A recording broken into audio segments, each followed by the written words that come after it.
দীর্ঘ ১৭ বছরের প্রতীক্ষার পর অবশেষে দেশে ফিরলেন যুক্তরাজ্য বিএনপির কার্যনির্বাহী কমিটির সদস্য ও লন্ডন মহানগর বিএনপির সাবেক সাংগঠনিক সম্পাদক খালেদ চৌধুরী। সিলেট ওসমানী আন্তর্জাতিক বিমানবন্দরে ফুলেল শুভেচ্ছা, স্লোগান আর ভালোবাসায় সিক্ত হয়ে প্রিয় নেতাকে বরণ করে নেন দলীয় নেতাকর্মীরা। দেশে ফিরে বিএনপির চেয়ারপারসন বেগম খালেদা জিয়ার সুস্থতা ও দীর্ঘায়ু কামনায় দোয়া মাহফিলের আয়োজন করেন খালেদ চৌধুরী। সিলেট থেকে আমাদের স্টাফ রিপোর্টার আশরাফুল ইসলাম ইমরানের রিপোর্টে দেখুন বিস্তারিত। দীর্ঘ ১৭ বছরের প্রতীক্ষা, প্রবাস জীবনের দীর্ঘশ্বাস আর মাতৃভূমির টান সবকিছুকে চাপিয়ে অবশেষে দেশে ফিরেছেন যুক্তরাজ্য বিএনপির কার্যনির্বাহী কমিটির সদস্য ও লন্ডন মহানগর বিএনপির সাবেক সাংগঠনিক সম্পাদক খালেদ চৌধুরী। গত বৃহস্পতিবার সকালে সিলেট ওসমানী আন্তর্জাতিক বিমানবন্দরে তার আগমন যেন পরিণত হয় আবেগঘন এক মিলন মেলায়। ফুলেল শুভেচ্ছা, স্লোগান আর ভালোবাসায় সিক্ত হয়ে প্রিয় নেতাকে বরণ করে নেন দলীয় নেতাকর্মীরা। সিলেট জেলা বিএনপির প্রচার সম্পাদক লুকমান আহমদের সঞ্চালনায় বিমানবন্দরে আয়োজিত সংবর্ধনা অনুষ্ঠানে অতিথি হিসাবে উপস্থিত ছিলেন বিএনপির কেন্দ্রীয় সহ সাংগঠনিক সম্পাদক মিফতা সিদ্দিকী ও সিলেট মহানগর বিএনপির ভারপ্রাপ্ত সভাপতি রেজাউল হাসান কোয়েসলুদি।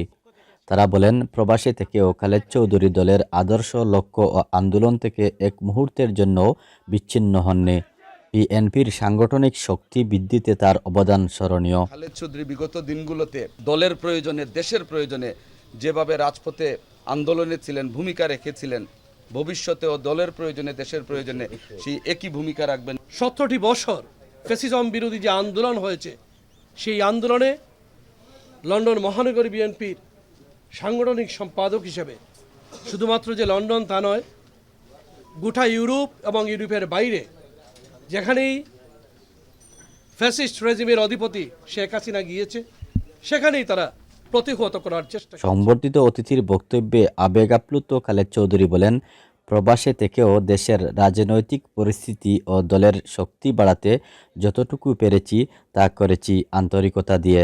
আমরা বিভিন্নভাবে এই ফ্যাসিস্ট হাসিনাকে ইউরোপে আন্দোলন করেছি এবং কোনো জায়গায় যেখানে শেখ হাসিনা সেখানেই প্রতিরোধ, সেইটি 17 বছর আমরা করেছি। স্বদেশ প্রত্যাবর্তনের আনন্দকে তিনি উৎসর্গ করেন দলের প্রতি ভালোবাসায়।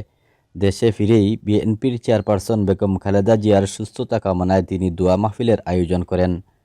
দক্ষিণ সুরমার একটি কমিউনিটি সেন্টারে দোয়া মাহফিলে দেশনেত্রীর সুস্থতা, দলের ভারপ্রাপ্ত চেয়ারম্যান তারেক রহমানের স্বদেশ প্রত্যাবর্তন কামনায় বিশেষ মোনাজাত পরিচালনা করেন পিরিজপুর জামে মসজিদের ইমাম ও খতিব মাওলানা Shuaib Ahmad Chowdhury.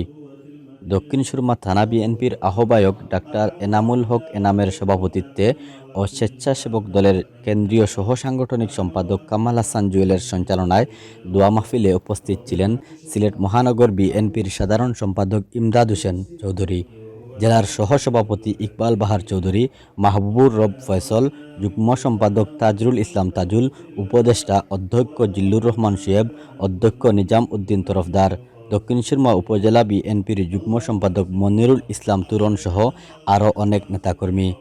Ashraful Islam Imran, channel S news, Sylhet.